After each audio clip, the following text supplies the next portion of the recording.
Good morning and welcome to the 445 Productive Through Joy show with your host and your boy, Dr. Michael Datcher. This show airs each weekday morning, hella early AF at 4:45 a.m. here on YouTube's Michael Datcher channel and at 4:45 p.m. on Facebook Live. Today, guys, we're talking about persistence. How can acquiring a heightened level of persistence enhance your productivity? So thanks for being here. If you are new to the show, you can go to productivethroughjoy.com to see about us. We speak to groups, schools, and organizations about being productive through joy through a series of really fascinating, interesting workshops and presentations. Um, so have me come out, speak to your group, school, or organization. Have us come out, I should say now.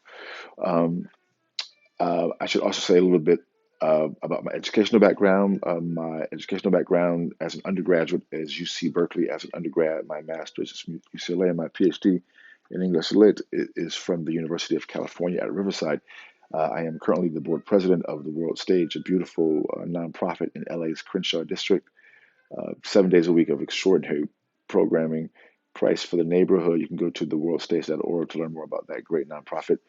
Guys, I'm an expert at being productive, all right? I don't say that to brag or boast. I say it because people are often surprised at my level of productivity given how crazy my own personal narrative is. I am the product of a young girl who was sexually assaulted at age 16 in a very tough story. Gave birth to me at age 17 and subsequently gave me up for adoption to an amazing single divorcee. Yet at the time, no biological father, no adopted father. Listen, difficult times for the young MD, yet it's cool. Modi famously said, "How you like me now?" Mm.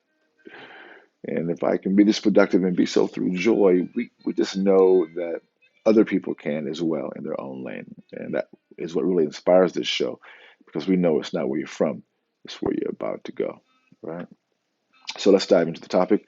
Uh, so we're talking about persistence today. And point one is that you want to have an aspirational attitude about persistence.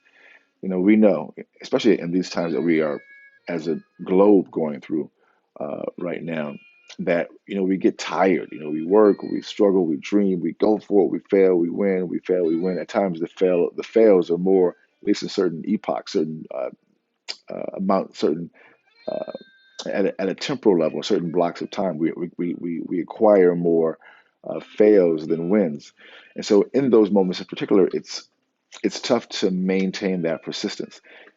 So you want to have as an aspiration, you want to be conscious of the idea of being persistent. You want to decide, I want to be persistent in my pursuit of the things that are important to me. Two is, well, how do you, point two is, how do you become persistent? That's easy to say. But how do you become that? Well, one way to do it is to read about people whose life stories are rooted in persistence.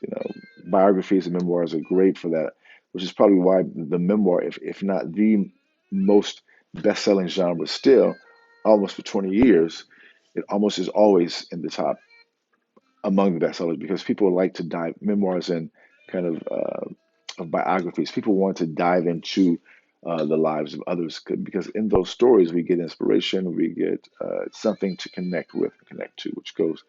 So by reading those biographies, you can be inspired to put in the work when you recognize that other people who have had tremendous success, in my experience, certainly reading lots of memoirs and biographies. I'm not sure why this is even true, but some of the most significant people in the world in terms of inventors or leaders, from Malcolm X to Thomas Edison to Abraham Lincoln, went through extraordinary challenges. Roosevelt Franklin, Dr. King, Silas Secure, so many people went through so many extraordinary challenges before they began to have success. So I'm not sure what that's about, but maybe the point is that their story, uh, their testing allows them to provide a testimony for us who are following in their wake. So that's what I feel like in my own life. James Baldwin, reading about these people, these figures some of these folks are behind me here. Behind me, you'll see James Baldwin, Gabriel Garcia Marquez, Silas Shakur, Gloria Naylor, Langston Hughes. Those are some of the folks who've got my back writers who are also writing about work that also forms a activist component in that it really documents life in the world that's about justice. So I digress. So that's one particular technology, the memoir or the biography, as a way to come into full consciousness of the fact that other people who've made great success in life, who've manifested great success in life, oftentimes go through difficulty just like you, which goes into point three. You are going to make it if you be persistent, if you maintain in your persistence, if you are about the righteous cause and you're doing that which is, doing your due diligence, putting in the work. In my experience, not always on my time frame, but definitely on my experience in my own life, as I've been persistent, even in the face of pretty extraordinary challenge, the things that I've held in my mind, the visualizations and meditations of my heart and soul have been made manifest. So that's my testimony. That's my experience. So I talk to you about that which I know and what I've experienced myself, persistence.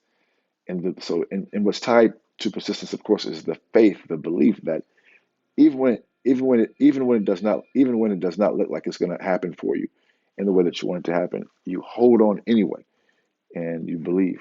And that persistent, intense desire and faith is what makes the persistence pay off. Boom, goes the dynamite. So that's all for today's show. We'll see you this afternoon at 4:45 p.m. Until then, let's talk about it and be about it. Deuces.